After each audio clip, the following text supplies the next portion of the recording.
Assalamualaikum warahmatullahi wabarakatuh. Seorang sopir sederhana terpaksa menikahi anak majikannya yang sedang hamil lalu ditinggalkan kekasihnya, hanya demi menutup aib keluarga. Awalnya hanya untuk menjaga nama baik. Tapi siapa sangka, pernikahan ini justru membuka rahasia yang tak pernah diduga. Sebelum kisah ini dimulai, saya mohon keikhlasan teman-teman untuk subscribe dan like. Saya doakan Anda semua sehat, panjang umur, dan dilancarkan rezekinya. Amin. Mari kita mulai kisahnya. Dimas, 27 tahun, hampir 5 tahun bekerja sebagai sopir pribadi untuk keluarga besar pengusaha berlian, Pak Suryo. Hidupnya sederhana, gaji cukup untuk menghidupi ibu dan adik di kampung, tak pernah ia mengeluh, apalagi berharap lebih. Rutinitas pagi itu berjalan seperti biasa, sampai sebuah panggilan dari pembantu mengubah semuanya. Saya diminta masuk ruang kerja, katanya penting. 5 tahun menjadi sopir, Dimas tahu betul aturan tak tertulis rumah megah itu. Ruang kerja Pak Suryo adalah wilayah khusus, dan undangan untuk masuk ke sana hanya terjadi untuk urusan yang amat penting, bukan sekadar antar kopi. Jantung Dimas berdebar saat ia menyeka tangannya dan melangkah ke dalam. Di situ, Pak Suryo duduk di kursi besar berbalut kulit, wajah tegas namun lelah. Di sampingnya, Ayu, putrinya, duduk membungkuk. Wanita yang dikenal cantik, pintar, dingin, dan angkuh itu tampak berbeda. Mata sembab, pucat, dan tak bersuara. Dimas, suara Pak Suryo dalam dan berat, memecah keheningan. Dimas duduk dengan kepala menunduk, mencoba menebak alasan panggilan ini. Kata-kata berikutnya menghantamnya seperti palu godam. Aku ingin kau menikahi Ayu. Kebingungan dan kaget menyapu Dimas. Maaf, Pak, suaranya kecil. Pak Suryo menghela napas panjang, menatap Ayu sejenak, lalu kembali ke Dimas. Ayu sedang hamil. Tapi lelaki yang menghamilinya pergi begitu saja, menolak bertanggung jawab. Aku tak bisa biarkan nama keluarga kami hancur. Aku butuh seseorang yang bisa menutup aib ini. Aku memilih kamu. Dunia Dimas seakan runtuh. Ia hanya seorang sopir. Kenapa harus dia? Pak Suryo cepat menambahkan, menenangkan sekaligus mengikat. Kami tidak akan memaksamu tanpa imbalan. Setelah pernikahan kamu akan kami beri rumah, usaha, dan masa depan yang lebih layak. Tapi kamu harus menjaga nama baik keluarga ini. Tidak ada satu orang pun di luar sini yang boleh tahu. Di hadapannya, Ayu tetap menunduk, tak bersuara, hanya air mata yang terus menetes. Mungkin untuk Ayu sendiri ini juga neraka. Dinikahkan untuk menutup aib, menjadi istri pria yang bukan pilihannya. Dimas ingin menolak. Namun, ia juga tahu betul apa rasanya tak punya pilihan. Hatinya tak tega melihat perempuan itu menangis. Tanpa cinta, tanpa restu hati, Dimas menerima. Baik, Pak. Kalau ini yang harus saya lakukan, saya terima, ujarnya. Sejak kata-kata itu keluar, hidupnya bukan lagi semata miliknya. Setelah persetujuan itu, suasana di rumah mewah berubah, dingin dan canggung, seperti ada badai besar yang ditutupi rapat-rapat. Pernikahan mereka digelar tertutup, dihadiri hanya keluarga dekat. Tanpa senyum, tanpa pelukan, tanpa kebahagiaan. Ayu tak pernah menatap Dimas, apalagi berbicara. Ia berdiri di samping perempuan yang tak menginginkannya, sementara ia sendiri merasa seperti boneka di sebuah sandiwara. Begitu ijab kabul selesai, Ayu langsung mengurung diri di kamarnya. Dimas, yang dituntun pembantu ke kamar tamu di lantai bawah, tak mendapat malam pertama atau momen kebersamaan. Pernikahan itu hanyalah topeng. Namun hari demi hari, Dimas mulai menyelami kerapuhan yang tersembunyi di balik kemewahan. Hati Ayu hancur. Suatu malam, saat Dimas hendak mengambil minum di dapur, ia melihat Ayu duduk sendiri di ruang makan. Wajahnya kosong, mata masih bengkak. Ia tidak menyadari kehadiran Dimas pada awalnya. Ayo, Dimas menyapanya pelan. Ayu terkejut, namun tak marah, ia hanya memalingkan wajah. Kau bisa kembali ke kamarmu. Aku tak butuh perhatian pura-pura, ujarnya dingin. Dimas duduk di seberang, perlahan. Aku nggak pura-pura. Aku cuma ingin tahu kabarmu, katanya. Untuk pertama kalinya sejak pernikahan, Ayu menatapnya, walau dengan mata sinis. Hidupku sudah hancur. Ia memulai, suaranya patah. Aku dicintai, dikhianati, lalu dipaksa menikah demi menutup aib yang bukan salahku. Sekarang aku harus pura-pura bahagia di depan orang-orang. Ia menarik napas, menyimpan luka dalam-dalam. Pria itu, Reza, kami pacaran hampir setahun.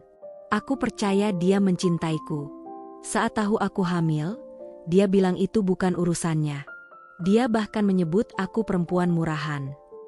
Ayu menunduk, menggigit bibir, menahan tangis, tangannya gemetar di atas meja. Dimas menatapnya dalam-dalam dan berkata sederhana tetapi tulus. Kamu tidak murahan, Ayu. Kamu hanya mencintai orang yang salah. Mata Ayu basah.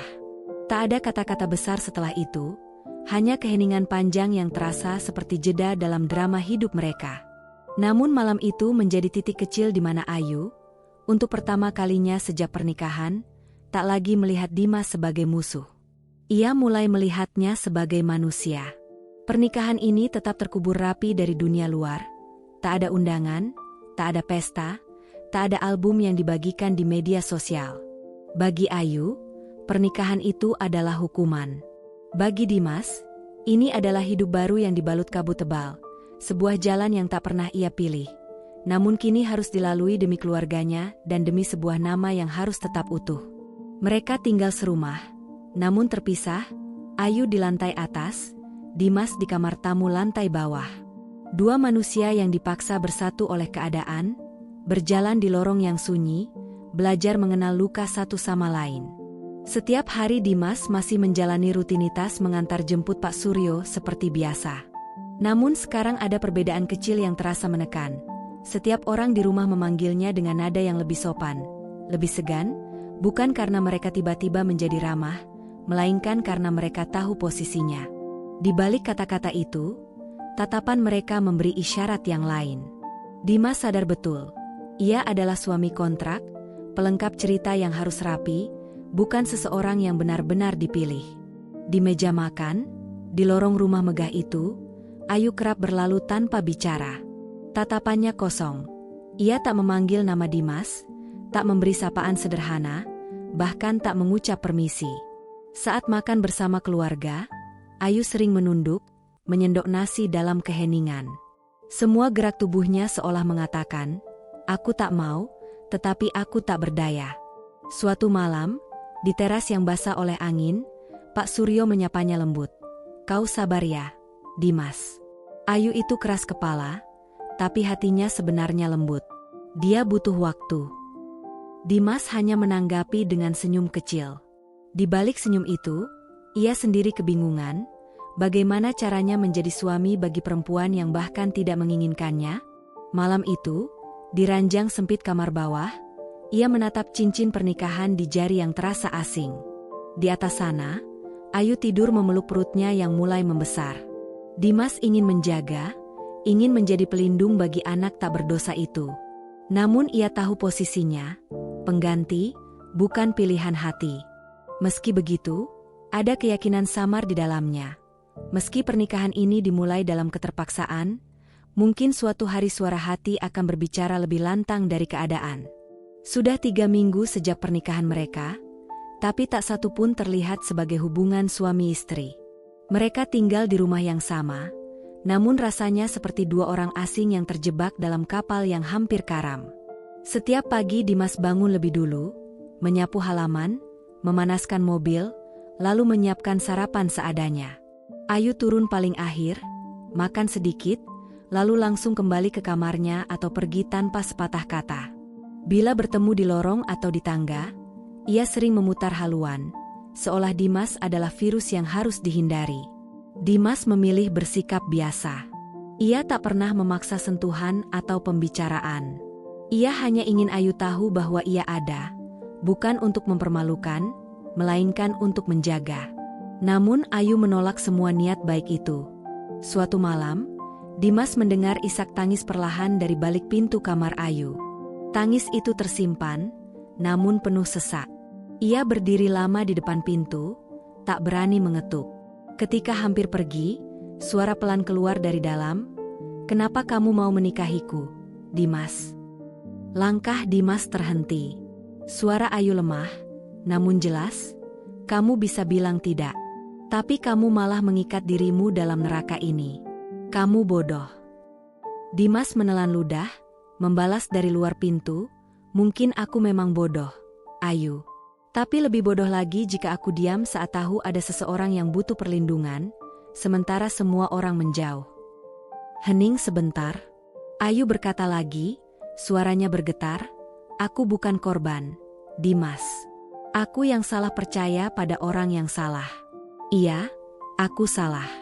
Tapi anak dalam kandunganku tidak bersalah. Kamu gak harus menanggung semuanya sendiri." Tangisnya pecah lebih keras, namun pintu tetap tertutup. Keesokan harinya Ayu kembali dingin, seolah percakapan itu tak pernah terjadi. Namun diam-diam, dari malam itu, Dimas tahu sesuatu berubah. Sekat di antara mereka mulai retak. Tapi retak saja tidak cukup. Agar benar-benar runtuh, Dimas harus lebih dari sekadar suami di atas kertas. Ia harus menjadi laki-laki yang bisa Ayu percaya, meski hatinya penuh luka. Hari yang basah datang saat hujan turun deras sejak siang. Dimas baru saja memarkir mobil setelah menjemput Pak Suryo, ketika seorang tamu tak dikenal berdiri di teras. Berbaju jaket kulit hitam, separuh wajahnya tertutup masker, matanya menatap tajam. Dimas menghampiri dan menanyakan maksud kedatangannya. Pria itu dingin, "Gue mau ketemu Ayu. Bilangin Reza datang." Sekonyong-konyong darah Dimas berdesir. Reza, nama yang selalu disebut di sela tangis Ayu. Lelaki pengecut yang menanam benih lalu kabur. Dimas menahan amarah, ingin mengusir pria itu, tetapi sebelum sempat berkata apa-apa, Ayu muncul di ambang pintu. Wajahnya pucat, tubuhnya gemetar. Suara seraknya menanyakan, "Reza, ngapain kamu kesini?" Reza tersenyum miring, penuh arogansi. "Dengar-dengar kau udah nikah sama siapa? Sopir?" "Hahaha. Serius, Ayu, kamu segila itu?" Sementara itu, mata Ayu mulai berkaca. Air mata menggenang. Dimas maju, berdiri di hadapan Reza. "Kamu datang buat apa? Anak itu darah dagingmu, ya? Mau ambil tanggung jawab atau hanya takut reputasimu rusak setelah berita mulai tersebar?" Reza terdiam lalu tertawa sinis, mengecilkan. Ayu, dengan suara gemetar namun tegas, menantang, "Reza, aku sudah lepas dari kamu. Jangan datang lagi. Anak ini bukan milikmu lagi. Kau yang melepas semuanya saat kau bilang aku perempuan murahan." Wajah Reza memucat, tak menyangka Ayu akan bersuara keras seperti itu. Di saat genting itu, Ayu menggenggam tangan Dimas. Untuk pertama kalinya ia memilih berdiri di sampingnya. Reza pergi tanpa pamit, matanya penuh kekalahan. Sejak hari itu, bayangan masa lalu Ayu mulai memudar. Dimas tak lagi sekadar pelindung di kertas. Perlahan, ia menjadi tempat Ayu bersandar. Perjalanan mereka masih panjang, luka belum sepenuhnya sembuh. Tapi retakan yang dulu ada kini berubah menjadi titik awal. Sebuah harapan kecil bagi dua manusia yang dipaksa bertemu oleh nasib, dan memilih untuk berjalan sedikit lebih dekat dari sebelumnya. Suasana rumah itu perlahan berubah. Ayu mulai sedikit membuka diri, tatapan dinginnya kian mencair. Kini ia tak segan menyapa Dimas. Bahkan sesekali mengajaknya berbicara saat makan malam. Meski belum sepenuhnya berubah, Dimas bisa merasakan tembok di hati Ayu mulai runtuh sedikit demi sedikit. Namun ternyata, bayang-bayang masa lalu belum selesai. 2 hari setelah peristiwa itu, kabar miring beredar di media sosial. Akun anonim menyebarkan foto-foto lama Ayu bersama Reza, disertai fitnah kejam, bahwa ia hamil di luar nikah dan terpaksa menikah dengan seorang sopir. Hujatan dan ejekan membanjiri komentar. Nama keluarga Pak Suryo mendadak jadi bahan perbincangan di kalangan elit, bahkan muncul di artikel gosip online. Pak Suryo murka. Sementara itu, Ayu hanya bisa menangis di kamarnya, menolak keluar seharian. Malamnya, Dimas menemukan Ayu duduk sendirian di balkon, menatap hujan dengan mata kosong. "Aku malu, Dimas. Dunia tahu sekarang. Semua orang tahu," ucapnya lirih. Dimas duduk di sampingnya, menggenggam tangan itu dengan hati-hati. "Biar orang bicara. Mereka tidak tahu kebenarannya." Ayu menggeleng pelan, air matanya jatuh lagi. "Aku capek. Selalu disalahkan, selalu jadi bahan ejekan." Dimas menatap wajah itu, lalu berdiri. "Besok, aku yang akan urus semuanya." Keesokan harinya, ia menemui Reza di sebuah kafe kecil. Dimas tahu benar, hanya pria itu yang bisa berada di balik semua fitnah. Ia datang bukan untuk berkelahi, tapi untuk berdiri tegak, menjaga martabat yang selama ini diinjak.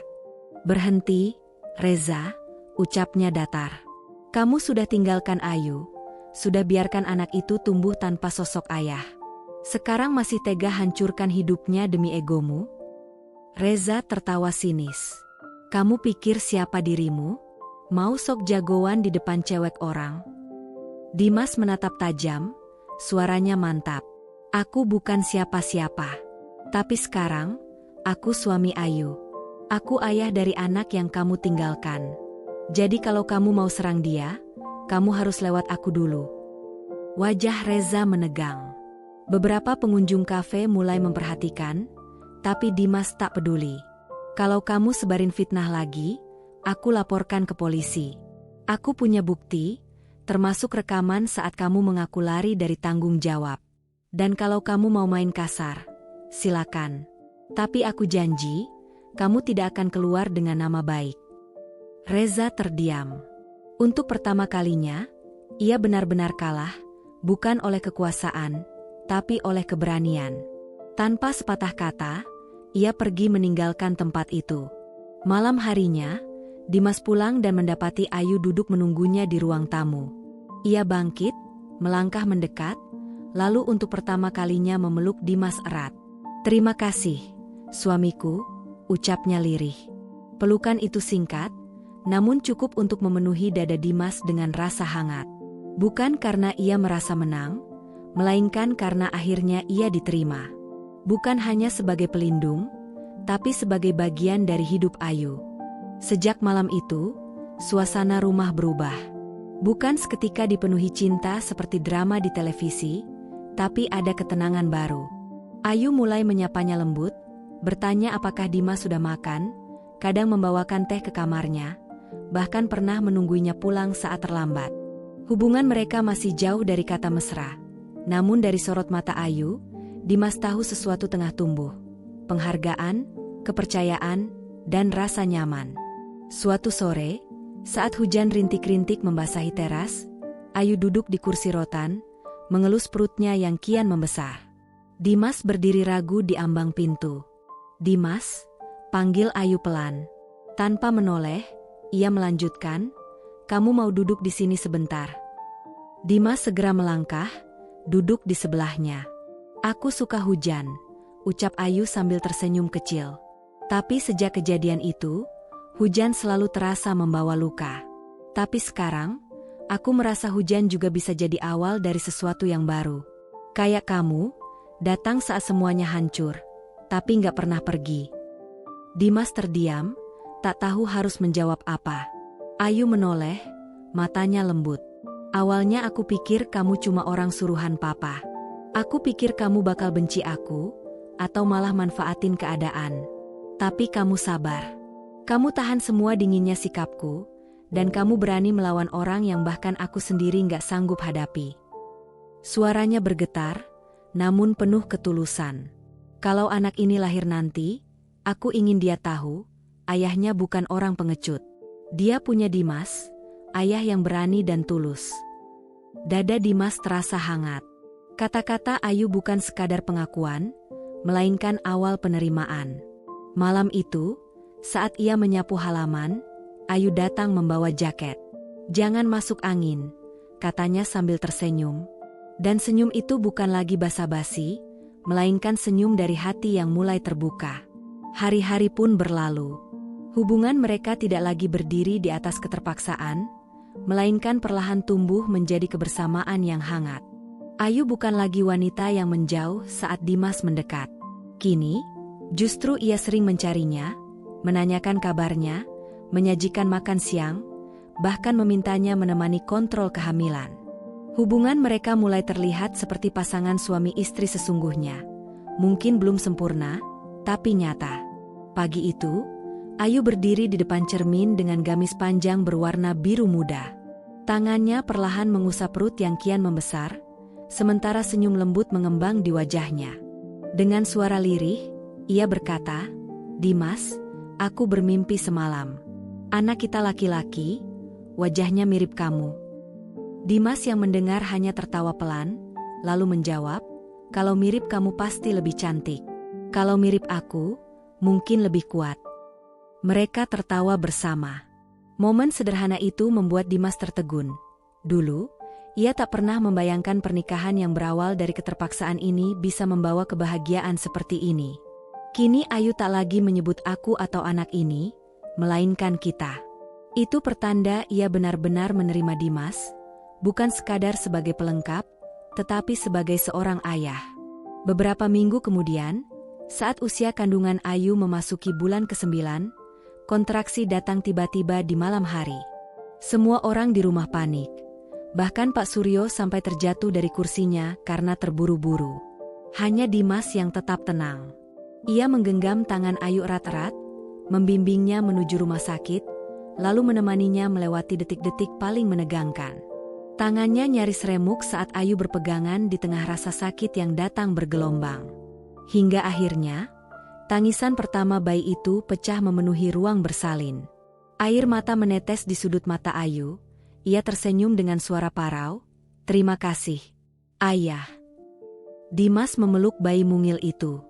Bukan anak dari darahnya, tapi kini menjadi bagian dari hidupnya, bagian dari tanggung jawabnya, bagian dari keluarganya. Beberapa hari kemudian, saat mereka pulang ke rumah, Pak Suryo berdiri di depan pintu, menatap Dimas dengan mata yang penuh arti. "Kamu bukan cuma menantu, kamu sudah jadi anakku sendiri, Dimas. Terima kasih karena sudah menjaga Ayu dan cucuku." Dimas menunduk penuh hormat, lalu menjawab pelan, "Saya hanya menjalankan apa yang seharusnya dijalankan seorang suami, Pak." Sejak itu, rumah yang dulunya terasa asing bagi Dimas, benar-benar menjadi rumah. Mereka makan bersama, tertawa bersama, bahkan bergantian begadang saat bayi mereka menangis. Tak ada lagi sekat. Tak ada lagi canggung. Mereka kini telah menjadi keluarga. Waktu berjalan cepat. Bayi itu tumbuh, diberi nama Arka. Kini usianya genap 1 tahun. Matanya bulat, pipinya tembem, tawanya bagaikan mentari pagi yang menghapus kabut. Setiap langkah kecilnya membuat hati penuh haru. Dimas sadar, ia sudah benar-benar menjadi seorang ayah. Ayu pun berubah. Ia bukan hanya seorang ibu penuh kasih, tapi juga pendamping hidup yang menguatkan. Pernikahan mereka dulu memang diawali paksaan, tapi cinta yang tumbuh bukan karena dipaksa. Ia muncul lewat pengorbanan, lewat luka, lewat kesabaran, dan lewat keberanian untuk saling merawat. Suatu malam, setelah menidurkan Arka, mereka duduk berdua di teras belakang. Hujan rintik-rintik turun, mengingatkan pada malam saat mereka pertama kali bicara dari hati ke hati. Ayu menyandarkan kepalanya di pundak Dimas. "Kalau waktu bisa diputar, aku ingin kita bertemu bukan karena keterpaksaan." Dimas tersenyum. "Kalau waktu bisa diputar, aku tetap ingin bertemu denganmu, lewat cara apapun." Ayu tertawa kecil. "Dulu aku pikir kamu cuma sopir. Tapi ternyata, kamu pengemudi takdirku." Sejak hari itu, segalanya terasa lebih tenang. Dimas bahkan mulai membuka bengkel kecil di tanah yang diberikan Pak Suryo. Ayu mendukung dari rumah, mengurus keuangan dan pemasaran secara online. Perlahan, usaha itu tumbuh. Orang-orang tak lagi mengenal Dimas sebagai sopir, tapi sebagai kepala keluarga, suami Ayu, dan ayah dari Arka. Yang terindah, Ayu kini mencintainya bukan karena terpaksa, melainkan karena benar-benar melihat siapa Dimas sebenarnya. Cinta, Mereka sadari, tak selalu lahir dari kisah sempurna. Kadang, cinta justru lahir dari luka, dari pahitnya kenyataan, dari keputusan yang berat. Dimas, yang dulu hanya dianggap bawahan, kini berdiri sebagai kepala keluarga, sebagai suami yang dicintai, dan ayah dari anak yang ia rawat dengan sepenuh hati. Dan Ayu, yang dulu hancur karena dikhianati, kini bisa tersenyum, karena tahu takdir telah membawanya ke tempat yang lebih baik. Karena kadang, cinta sejati memang datang lewat jalan yang tak terduga.